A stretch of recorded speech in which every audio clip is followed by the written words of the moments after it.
কোরবানির সময় বা সাধারণ সময়ে পশু পরিবহনের ক্ষেত্রে একটি চিত্র দেখতে পাই, সেটি সম্পূর্ণরূপে অবৈধ এবং গুনাহের কাজ। আর সেটি হলো, আমরা জানি যে দেশের প্রত্যন্ত অঞ্চল থেকে অনেক সময় 10, 12, 15, 20, 22 ঘন্টা পর্যন্ত কোনো কোনো ক্ষেত্রে পশুকে ট্রাকে দাঁড় করিয়ে রাখা হয় এবং কোনোভাবে যেন বসতে না পারে সেজন্য দুই পায়ের মাঝখানে বাঁশ বেঁধে দেওয়া হয়, যে পশু বসতে গেলে তার কষ্টের কারণ হবে, পশু বসতে গেলে জায়গা বেশি লেগে যাবে, অথবা অন্য পশু আঘাতপ্রাপ্ত হবে, বা ব্যবসার দিক থেকে ক্ষতি হবে, বা ট্রাকে অল্প জায়গায় বেশি পশু উঠানো যাবে।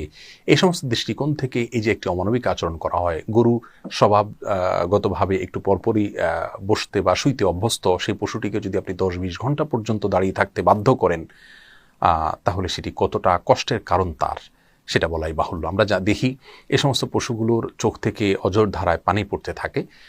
আবার সেগুলোকে বাজারজাত করার সময় বিভিন্ন রকমের ট্যাবলেট, অথবা তার আগে অনেক ট্যাবলেট বা ইনজেকশন তাদেরকে খাওয়ানো হয়, পান করানো হয়, প্রয়োগ করা হয়, যেগুলো তাদের স্বাস্থ্যের জন্য অত্যন্ত ক্ষতিকর, তাদের কষ্টের কারণ।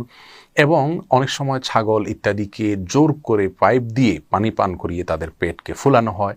কোনো কোনো ক্ষেত্রে সেটা এত বেশি পরিমাণে করা হয় যে অনবরত সে পেশাব করতে থাকে। এ ধরনের অনেক অমানবিক আচরণ বাজারজাত করার সময় করা হয়ে থাকে। এমনকি ছাগল বাজারে যখন উঠানো হয় তখন এত টাইট করে বাঁধা হয় যে কোনোভাবে সে বসতে পারে না। সকাল থেকে রাত পর্যন্ত এভাবে দাঁড় করিয়ে রাখা হয়। প্রিয় দর্শক, এই আচরণগুলো সম্পূর্ণরূপে জঘন্য এবং গুনাহের কাজ।